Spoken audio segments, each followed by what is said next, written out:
Muy buenas noches, televidentes del Caribe colombiano. Estamos, como todos los lunes a las 10 de la noche, en Consultorio Jurídico, este programa de opinión que se hace para darle información, conceptos y debates, en algunos casos, sobre lo que está pasando en la región y el país. Víctor Julio, muy buenas noches. Muy buenas noches, Humberto, muy buenas noches, televidentes. En el día de hoy tenemos un tema de mucha actualidad y de mucha importancia para la sociedad y vamos a hablar sobre el secuestro. Para ello nos acompaña el doctor Fernando Araujo Perdomo, a quien les damos la bienvenida. Doctor Araujo, bienvenido. Gracias, Víctor Julio. Gracias, Humberto. Para mí es un placer estar aquí con ustedes esta noche y un saludo muy especial a todos los televidentes. En este caso, Humberto, queremos hablar sobre el secuestro porque este es un delito que ha venido tomando mucho auge recientemente y queremos consultarle al doctor Araujo, queremos conocer su opinión sobre cuál es su opinión sobre las medidas legales, las leyes que existen respecto al secuestro antes y lo que tenemos ahora. ¿Han servido esas medidas para combatir este flagelo? Bueno, Víctor Julio, yo diría lo siguiente. Mire, a mí me secuestraron en el año 2000. Me secuestró el Frente 37 de la FARC. En ese año 2000 hubo más de 3.000 secuestros en Colombia. Y el secuestro que hacía la guerrilla y que hacían los grupos paramilitares era realmente una epidemia nacional. Gracias a que esos grupos se han desmovilizado, gracias a que los grupos paramilitares hoy en día son inexistentes, gracias a que la guerrilla, la FARC, se desmovilizó, el fenómeno del secuestro se ha reducido considerablemente. Y hoy en día quienes siguen secuestrando son los guerrilleros del ELN, algunas bandas criminales y pues, algunos grupos de delincuencia común, que lo hacen aprovechando la ingenuidad del ciudadano común y corriente, y entonces son secuestros que se hacen para buscar rescates y para extorsionar a los colombianos. Fernando Araujo fue secuestrado, como bien lo anotó él, por el Frente 37 de la FARC en el año 2000 y que 6 años después, en un acto cinematográfico, si se podría decir, logró huir y durante 6 días caminó en los Montes de María, en una zona selvática, sin encontrar mayor nivel de civilización, probablemente ninguna, alimentándose muy mal. Sobre este hecho, que tiene ribetes, como anotaba, de carácter cinematográfico, pues hay una huella histórica importante no solo en el país, sino en él. ¿Qué lo marcó más de ese momento? Bueno, la verdad es que el secuestro es una experiencia muy dura para cualquier persona, pero lo importante frente al secuestro o frente a cualquier circunstancia difícil en la vida no es la circunstancia en sí, sino la forma como cada cual la enfrenta. Yo soy de la filosofía de que lo importante en la vida no es lo que nos sucede, sino nuestra respuesta a lo que nos sucede. Y a pesar de la dureza del secuestro, yo desde los primeros días tomé la decisión de no dejarme secuestrar emocionalmente, de no dejarme secuestrar mentalmente y de aprovechar al máximo en mi propio beneficio y en beneficio de la sociedad el tiempo que estuviera secuestrado. Que por supuesto no sabía cuánto tiempo iba a ser, pero me imaginaba que iba a ser un secuestro largo, cuando me enteré que el interés de la guerrilla era canjearme por guerrilleros que estaban presos. Entonces dije, hombre, yo no puedo desperdiciar mi vida, ni victimizarme aquí, ni echarme a llorar, porque eso no me trae ningún provecho. Otras personas tienen otras actitudes y la actitud de cada cual me merece todo el respeto. Pero quizás el mensaje más interesante para darle a los televidentes es que frente a cualquier circunstancia difícil que nos toque enfrentar en la vida, un secuestro, una enfermedad, una dificultad económica, que nos quedemos sin trabajo, lo importante es cómo afrontamos ese reto de la vida. Y siempre tenemos la capacidad de elegir la respuesta que más nos convenga y que más le convenga a la sociedad.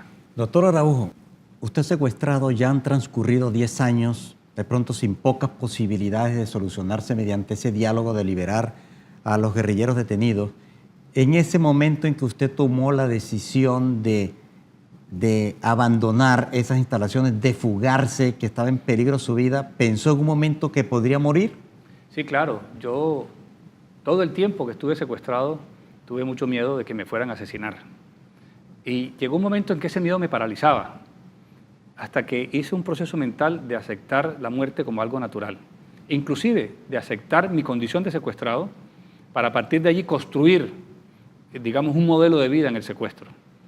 Y naturalmente que escaparme era un riesgo muy alto, pero mi fuga no fue un fenómeno aislado, digamos, mi fuga, como dice Humberto, tiene ribetes cinematográficos, porque yo logré, a través de una prueba de supervivencia, enviar una clave para que mi familia entendiera que me tenían secuestrado en los Montes de María. Y mi familia entendió la clave.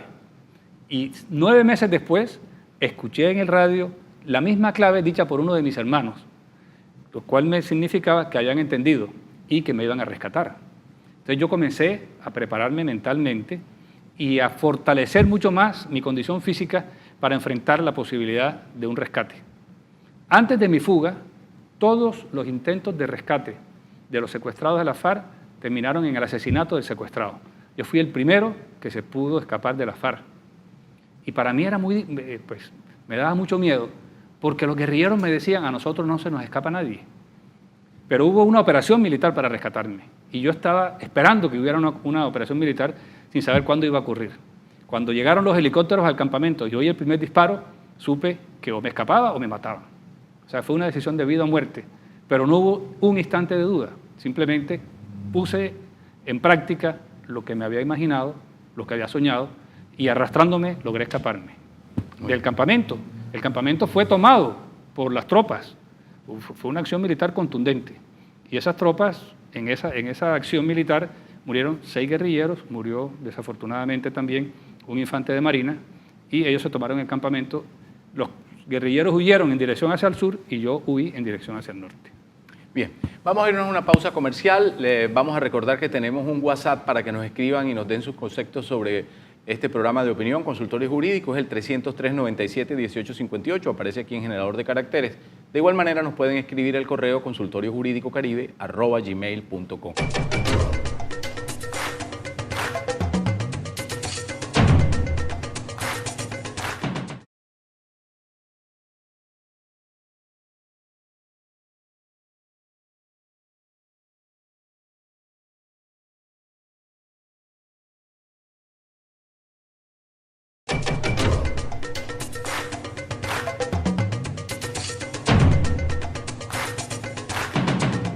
Muy bien, regresamos a Consultorio Jurídico. Recuerden, tenemos un WhatsApp 303-97-1858 al que nos pueden escribir para darnos sus conceptos sobre este y otros programas. Hoy, con Fernando Araújo Perdomo, fue canciller de la República, está en la vida profesional, tiene aspiraciones de las que vamos a hablar posteriormente, pero sobre todo estamos hablando hoy del secuestro.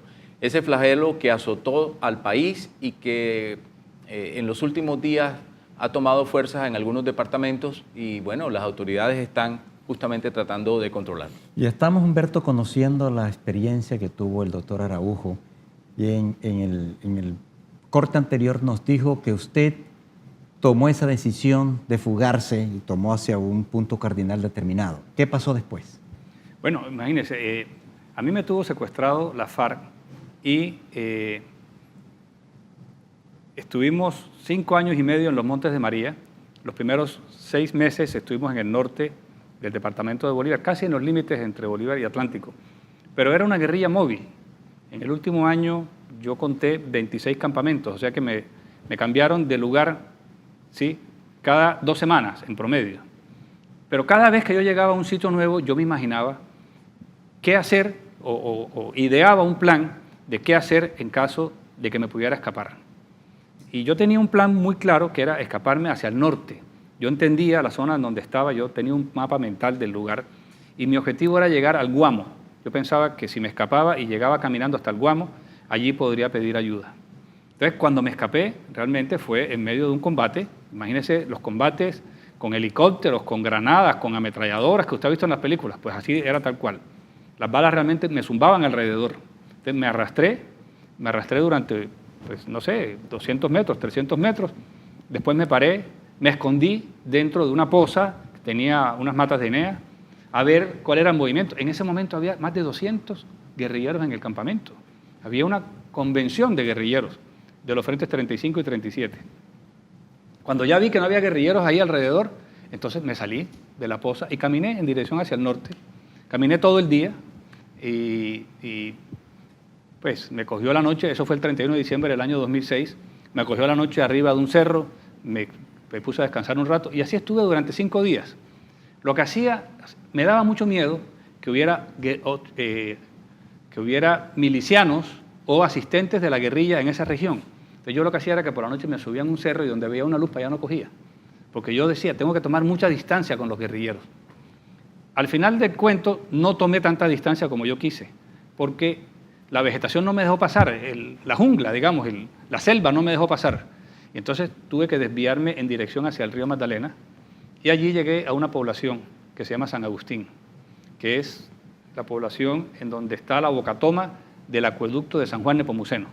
Antes de llegar a esa población me encontré a un campesino ordeñando una vaca y él me dio las indicaciones de cómo llegar a San Agustín. Allá llegué con la suerte de que allí había una patrulla de infantería de marina. Entonces me les presenté y pues yo tenía pinta realmente como de un loco de la calle, y después de superar el impacto negativo que le causé a los infantes de marina, y cuando ya me reconocieron, entonces me dieron la asistencia, llamaron al batallón de infantería de marina que está en Coveñas, y pues armaron una operación con unos helicópteros para ir a recogerme y llevarme a Cartagena. Bien, esta historia seguro una y mil veces contada, de igual manera nuestros televidentes están escuchándola con avidez y seguro que algunos otros testimonios que nos va a dar en el transcurso de esta entrevista, pero queremos darle sobre todo connotación al lado humano, a lo que siente ser secuestrado y lo que impacta en un ser humano y en su familia, porque produce muchos daños colaterales. ¿Qué daños colaterales le produjo este? No, mire, el secuestro es una experiencia muy dura para toda la sociedad, ¿sí? Y para la familia y para el secuestrado. Para la sociedad, por ejemplo, para las fuerzas militares, porque habían operaciones para buscarme, y había operaciones para perseguir a los guerrilleros, y había soldados que morían. Entonces era una cosa muy costosa, y el costo en recursos económicos y en recursos operativos y en helicópteros y en combustibles y en armas, en todo, ¿sí? Ahora, para la familia, un costo muy alto. Por ejemplo, yo estaba recién casado cuando me secuestraron y pues mi esposa, y no la critico por eso, decidió dejarme mientras yo estaba secuestrado. O sea, ese núcleo familiar se desbarató. Para mis hijos, yo cuando me secuestraron tenía 4 hijos todavía entre los 9 y los 21 años. Muy duro para ellos todo el proceso, para mis hermanos, para mis padres. Cuando regresé a encontrar a mis padres muy envejecidos por la tristeza y la angustia de mi secuestro. Para mí personalmente, también muy doloroso, pero aprendí que las personas podemos crecer mucho a pesar del dolor. Y que el dolor, cuando no se convierte en verdugo, es un gran maestro.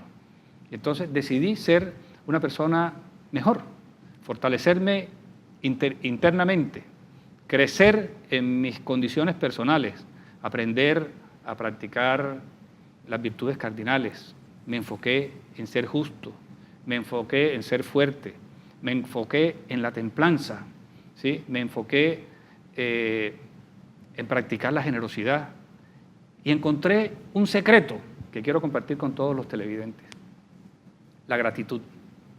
Entendí que a pesar de mis dificultades, había gente que estaba sufriendo más que yo. A mí me prestaron un radio y yo oía las noticias en el radio y todos los días había gente sufriendo, gente muerta, gente que los desastres naturales los afectaban. Y yo decía, yo estoy vivo, ¿ve? Yo tengo de todas maneras que agradecer.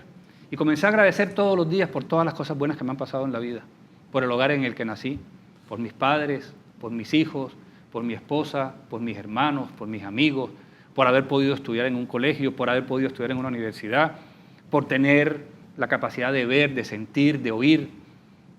Y encontré en la gratitud el secreto de la paz y la tranquilidad interior.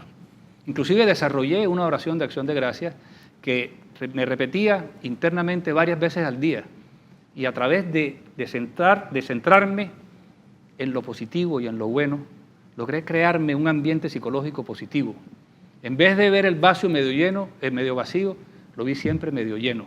Me fortalecí mucho en la gratitud. Entonces, les recomiendo a todos los que nos están viendo que agradezcan todos los días por todas las cosas buenas de la vida, que hay más que agradecer de que lamentarse, que en lugar de ser víctimas, tomemos la iniciativa de manejar nuestras vidas, ser siempre positivos. Doctor Araujo, desafortunadamente todavía tenemos muchas personas secuestradas y muchos familiares de secuestrados. ¿Qué mensaje usted le puede enviar al secuestrado si algún día tiene la oportunidad de vernos, o a los familiares de esos secuestrados? Mire, mientras yo estuve secuestrado, como le digo, había más de 3.000 colombianos secuestrados. Y cada familia vive esa tragedia de una forma distinta. Y todos me merecen respeto. Pero el consejo que yo les puedo dar a cada uno es que, a pesar del dolor que sienten, le saquen algo positivo. Yo escuchaba en el radio mensajes y escuchaba que decían algunos familiares, no, es que mi familiar se está pudriendo en la selva. Y yo decía, ¿cómo así que pudriendo? Yo no me voy a pudrir en ninguna parte. Eso depende de mí, si me dejo que podrirme o no podrirme. Yo no me voy a pudrir. Yo voy a salir de aquí mejor de lo que llegué. Mi mensaje es ese. Siempre hay elementos positivos sobre los que podemos trabajar. Lo importante, ya lo dije antes, lo voy a decir una vez más, no es lo que nos sucede, sino nuestra respuesta a lo que nos sucede. Fortaleza, crecimiento interno, creer, hacer equipo muy importante, hacer equipo, digamos, equipo emocional, saber que el uno tiene al otro. Así no se pueda conversar. Yo no podía conversar con mi familia, no podía conversar con mis hijos, pero yo sabía que ellos me querían y ellos sabían que yo los quería. Entonces, esa conexión emocional hay que fortalecerla entre el que está ausente y los que se quedaron acá. Okay. Y ahora vámonos a unos mensajes comerciales, Víctor Julio, y cuando regresemos, la participación de los estudiantes. Ya volvemos.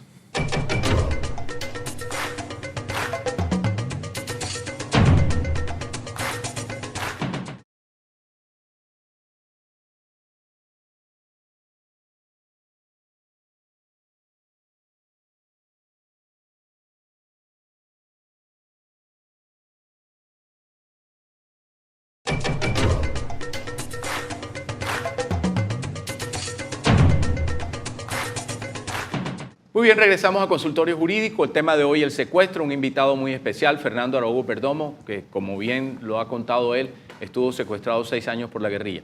Víctor Julio, ahora la participación de gente joven, por favor, dele usted la entrada. Sí, hemos invitado a Humberto a estudiantes de Derecho de algunas universidades del país e invitamos a los estudiantes a que formulen sus preguntas. Adelante. Mi nombre es Marta Liliana Charris, estudiante de Derecho de la Facultad de Jurisprudencia de la Universidad Autónoma del Caribe, y mi pregunta para el doctor aquí presente es si él ha sentido una verdadera reparación teniendo en cuenta la implementación de los acuerdos de paz. Muchas gracias por tu pregunta, Marta Liliana. El tema de la reparación a las víctimas se ha manejado en diferentes niveles en Colombia. Ha habido una reparación que ha sido decretada por el Gobierno Nacional. Nosotros en nuestra familia nunca hemos acudido a ese tipo de reparaciones, aunque otras personas lo han hecho, y el hecho, y digamos, y la condición de que ellos lo hagan, pues me parece que es parte de la libertad de cada uno de elegir cómo comportarse. Frente a la guerrilla en sí, ahora la Jurisdicción Especial de la Paz quiere que se haga justicia. A mí me invitaron a presentar mi caso en la Jurisdicción Especial de la Paz. Ya lo presenté y estoy a la espera de cuál es la respuesta de la guerrilla en el tema de la reparación a mí o a mi familia. Buenas noches, mi nombre es Diego Ochoa, estudiante de la Facultad de Jurisprudencia de la Universidad Autónoma del Caribe. Mi pregunta con el señor Araujo es preguntarle acerca de la capacidad punitiva del Estado con estos casos relacionados al secuestro. Diego, gracias por tu pregunta. La capacidad punitiva del Estado. Mire, cuando yo regresé de mi secuestro, acudí a la Fiscalía, puse las denuncias pertinentes, mencionando en esa denuncia la mayor cantidad de guerrilleros que yo recordaba, y a través de la Fiscalía se hicieron las investigaciones y se hicieron varios juicios en los que yo participé como testigo. Algunos de los guerrilleros que me secuestraron fueron condenados por mi secuestro. Como caso, digamos, muy especial, Manuel, que era el comandante del Frente 35, fue condenado a 20 años de prisión por haber participado en mi secuestro, y algunos otros guerrilleros también. De manera que dentro de las capacidades reales de la Fiscalía y de la justicia colombiana se ha aplicado justicia en cabeza de muchos de los guerrilleros que participaron en mi secuestro. Mi nombre es Blas González, estudiante egresado de la Universidad Libre, seccional Barranquilla. Mi pregunta dirigida para el doctor Fernando Araujo es la siguiente. Después de haber asumido como ministro de Relaciones Exteriores en el gobierno de Álvaro Uribe Vélez, ¿cuál es su postura con referencia a los países vecinos en cuanto al apoyo al gobierno colombiano en el tema del secuestro? Blas, muchas gracias por tu pregunta. Mire, como ministro de Relaciones Exteriores siempre fui muy crítico con el gobierno de Venezuela y con el gobierno del Ecuador, porque permitían que los guerrilleros se movieran a sus anchas en esos territorios. Ellos no lo reconocían, nunca lo han reconocido, pero la verdad es que el hecho de que los guerrilleros colombianos puedan atravesar la frontera y esconderse en esos países es muy perjudicial para Colombia, y es lo que ha evitado realmente que la acción de las autoridades militares sea más contundente contra esos grupos guerrilleros, porque se van y se esconden fuera de nuestras fronteras. Mi nombre es Juan Sebastián Di Filippo Botero, soy estudiante de la Facultad de Jurisprudencia de la Universidad Autónoma del Caribe, y mi pregunta es la siguiente: ¿cuál es su postura como víctima del conflicto armado frente a lo que ha dicho el gobierno en días recientes de asumir los protocolos firmados en La Habana con el ELN como compromisos de gobierno y no como compromisos de Estado? Juan Sebastián, gracias por tu pregunta. Es un tema muy difícil porque, digamos, cuando se firman esos protocolos, uno piensa que se firman para que las conversaciones se rompan de manera natural. Hombre, no nos pusimos de acuerdo, como no nos pusimos de acuerdo, ustedes se van por un lado y nosotros nos vamos por el otro, y hay unas garantías para ustedes. Esos protocolos no se firman pensando que va a pasar lo que pasó, que es que pusieron una bomba y mataron a 20 estudiantes de la escuela de cadetes. De manera que, entendiendo la complejidad y la responsabilidad de los países garantes, pues yo apoyo, por supuesto, la posición del gobierno del presidente Iván Duque de reclamar que a los terroristas sean entregados al gobierno de Colombia. Bueno, mi nombre es Arlan Betancourt de la Hoz, estudiante de la Universidad Libre de Barranquilla, estudiante de Derecho. Y mi pregunta para el doctor Fernando es la siguiente: ¿qué tanto cambió su punto de vista o la perspectiva a partir o luego de ser secuestrado con respecto a la solución al conflicto armado? Arlan, muchas gracias por tu pregunta. Mire, yo le voy a decir esto. A mí me tuvieron secuestrado durante 6 años en los Montes de María. Después que yo salí del secuestro, hubo una acción contundente de las fuerzas militares de Colombia. Y en octubre del año 2007, es decir, 10 meses después de yo haber salido, las fuerzas militares lograron el control total de los Montes de María. Cuando a mí me llevaron a los Montes de María, había más de 3.000 entre guerrilleros y paramilitares en esa zona. En octubre del año 2007 no había ni uno. O sea, el Estado mostró la capacidad militar para derrotarlos. A pesar de eso, pienso que la derrota militar es un camino muy largo, y si es posible utilizar los éxitos militares para hacer la presión adecuada y llevarlos a la mesa de negociación, está bien. Pero entendiendo que no es una claudicación del Estado, sino que es una concesión que hace el Estado para conseguir la paz. Buenas noches, mi nombre es Carlos Rodríguez Roca, estudiante de la Facultad de Jurisprudencia, carrera de Derecho, de la Universidad Autónoma del Caribe. Mi pregunta para el doctor Araujo es: desde su experiencia como secuestrado y mirando los recientes y mirando que estos grupos subversivos al margen de la ley siguen secuestrando y siguen con sus actos terroristas, pues el diálogo es el medio para conseguir la paz. Carlos, muchas gracias por tu pregunta. Mire, el diálogo finalmente es una herramienta adecuada, pero hay que entender en qué momento se hace el diálogo y en qué condiciones se hace el diálogo. Digamos, cualquier proceso de confrontación termina mediante algún tipo de acuerdo, pero no es lo mismo hacer el acuerdo considerando que la guerrilla es la triunfadora y se le hacen todas las concesiones, a considerar que el Estado realmente es quien ha impuesto las condiciones que exige la Constitución, y bajo la norma de la Constitución se hacen los diálogos. Doctor Araujo, muchísimas gracias. Esas son las respuestas de Fernando Araujo sobre este tema tan complejo del secuestro y de estudiantes de universidades libres de Barranquilla y Universidad Autónoma de Barranquilla. Además, interesante que la gente joven participe. Participe con sus preguntas. Ya nos tenemos que despedir, Humberto, pero queremos formular al doctor Araujo, que salió de una experiencia tan desagradable que es un secuestro y lo convirtió en un mejor hombre, un mejor ser humano, como nos acaba de decir. ¿Cuáles son sus perspectivas políticas, doctor Araujo? Gracias por la pregunta, Víctor Julio. Mire, primero, destacar la participación de los jóvenes. Me siento muy agradecido por sus preguntas, por su interés en la realidad nacional y por su interés en el futuro de Colombia. Yo particularmente estoy considerando la posibilidad de presentarme como candidato a la alcaldía de Cartagena, porque algunos amigos me lo han pedido y yo tengo todo el deseo de hacerlo, pero naturalmente eso es un proceso que hay que cumplir, hay que consultar con la gente, hay que ver si tengo aceptación y en caso de que la comunidad me acepte, pues entonces quisiera ser el próximo alcalde de Cartagena. Muy bien, ojalá. Ojalá. Cartagena necesita que mejores personas, mejores figuras, y nos atrevemos a decir esto en este programa, porque es un programa de opinión, gobiernen esta ciudad tan importante para la costa y para los colombianos. A nuestros televidentes, Humberto, invitarlos a que nos sigan acompañando al doctor Araujo, darle las gracias por haber aceptado nuestra invitación, y a ustedes los esperamos el próximo lunes a las 10 de la noche en otro importante programa de Consultorio Jurídico.